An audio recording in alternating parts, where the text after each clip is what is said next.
Ai, ai. O que será que nós temos que trabalhar? Agora vou voltar pra casa lá. Ai, vamos pegar aqui o trem que é mais rápido. Vamos embora daqui. Ai, ai.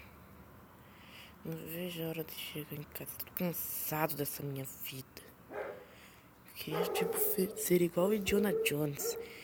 Teve uma coisa diferente. Ai, que cachorro maldito. Sempre cachorro fica ali, aterrorizando minha vida. Eu queria ter uma aventura. Conhecer novos lugares. Ai, ai.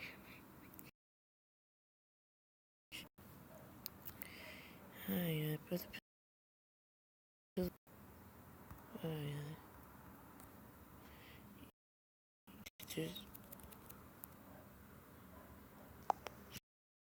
Eu mesmo. Ai, ai. Tem que descer agora as escadas. Ir pra minha... Ai, pra minha casa. Que tédio. Bom... Não posso subir pela escada, não. Deixa eu entrar aqui. Vamos abrir aqui. Ai, ai. Bom dia, senhor. Ai, ai. Eita, pega aqui é o banheiro. Tô até tonto. Não sei nem onde mais sobe. Achei. Ai, ai. Que tédio fica subindo essas escadas de mão. Por que que não tem algum elevador nesse prédio? São designers desse prédio de vez em quando. Ai, tem que ser coisas naturais. Ai, designers do caralho. Não fazem merda nenhuma pra população. Só penso neles. Ai, ai.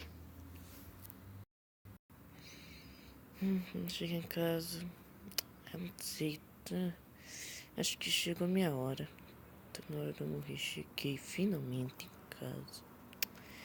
Cansei dessa minha vidinha boba. Cansei. Não quero mais. Ai. Ah! Ah!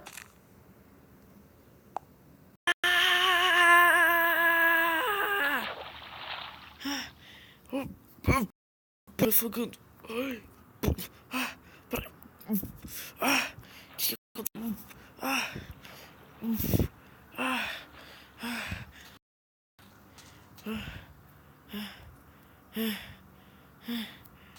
Que lugar é esse?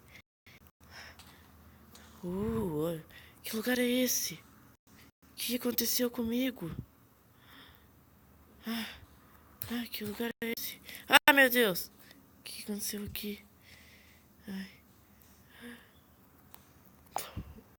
Será que eu morri? Será que eu tô no céu? Ai, meu Deus. Será que isso aqui tudo é real ou é só um sonho? Ai, ai.